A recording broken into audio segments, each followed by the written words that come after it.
Okay. Your questions for Coach? I think I heard you say on the radio, one of the best or maybe the best team win. Yes, unbelievable. As coaches, sometimes you got to go with your gut, and I changed up the lineup, and it's the first time I've done it in a while, and I put Jayla McClain in because she's been unbelievable in practice, and you saw why. Without her in the first 6 minutes, we don't score a bucket, and I'm just really proud of her, and this was unbelievable. Abby Brown got some huge, just baskets and rebounds, and it was just a team across the board. And I don't know, what did we shoot in the second half? Not really good. We wasn't shooting the ball well at all. But at the end of the day, we found a way to win. This was like an NCAA game, and it was a knockdown, drag out, and I'm just proud that our girls continue to keep battling. We went in at halftime, we were up, they cut the lead, went up, took the lead, and then we kept fighting. And I hope this is something that, hopefully the NCAA committee will look at that and see, what this team has done. I know it's on our home floor, but they're a very good basketball team, with a top 50 RPI. This is not only, of course, an opportunity for us to get back one in the column, but it was a great opportunity for us as a team to grow. That's not a great shooting day for the team. You look at Alexis 3 for 15, but you look at her rebound, 12 rebounds at the very end. You grab that offensive rebound to give you all the lead. What does that say about not just her, but the team, that even if you're not shooting well, the hustle and the effort on the boards? Well, I think, if you told me we would have 23 offensive rebounds, then, we've been talking to them a lot about just our tenacity, and I just continue to keep playing and playing hard and competing. And if you all know Alexis Govan, that's why her nickname is Go-Go. She's never going to stop. And that's why I love Coach. This game right here was for those seniors. And I'm just proud of them for how far we've came as a family. And that's what we talk about all the time, and that's what we are. And I'm happy for him. So I'm not shocked with Alexis at all because she wants to win.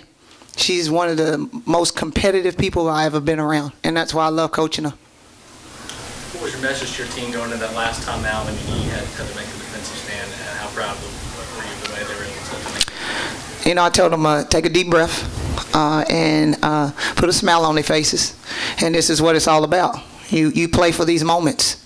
Sit down and guard and do the things we need to, and and let the game play out the way it does. And so I'm just really proud of them and how much we've grown this season, and we want to continue to keep growing. I suppose you're forcing them out, I believe it was 12 turnovers in the first half alone.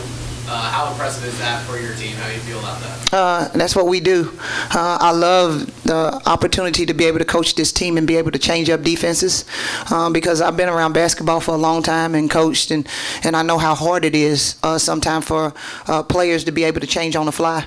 And that's one thing that we're really good at, and we picked that up, the staff and I, the first year when we got here, and I think that's helped us continue to keep getting better because if you don't know what's going to happen when you come out of the timeout or when you change up, and that's the fun part. And that's the part that the girls love too, and so they just really have bought into that. So that's how we get a lot of our steals, and we missed a ton of layups tonight. I don't know how many, but we missed a lot, but that's how we get out and transition and do the things that we do. One of the last things Coach Insel said was about growing the women's game and how this program and MTSU probably grow it the most in this conference. What is that kind of competition between these two teams, a hard-fought, close game coming down the last shot? What does that do as far as promoting this team? I think it does a lot, and I think that, it does a lot for, like he said, the game, because at the end of the day, we want our conference to be looked at as one of the best conferences in the country too. And if we can continue to keep battling and competing and being in the positions that we are, then people can only take notice. And that's what it's all about. When you have the opportunity, and that's what I told the team in the locker room before we came out, everyone would love to be in the position that we were today, to be the #1 and #2 team or the two top teams playing. And so I told them to come out and enjoy it because there's a lot of people that was going to look forward to it. And, I would definitely have to sit up here and say how proud I was of the crowd.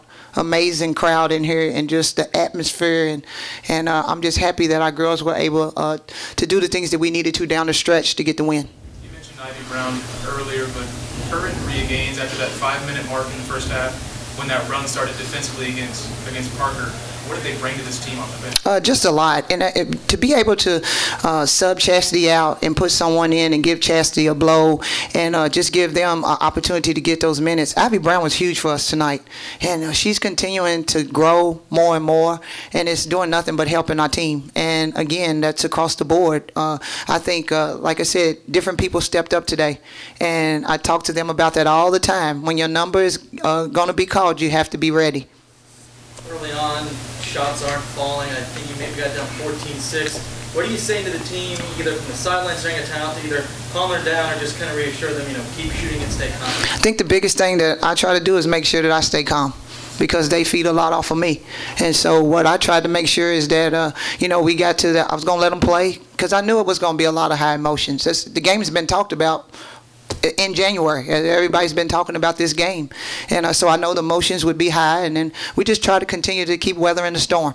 And then when we got to the first timeout, that's what we talked about. 4-minute segments. Let's get to 4 minutes. So the next 4 minutes, let's come back to the huddle, and this is how many points we should be able to get to, how many stops. We just really try to focus on defense and rebounding.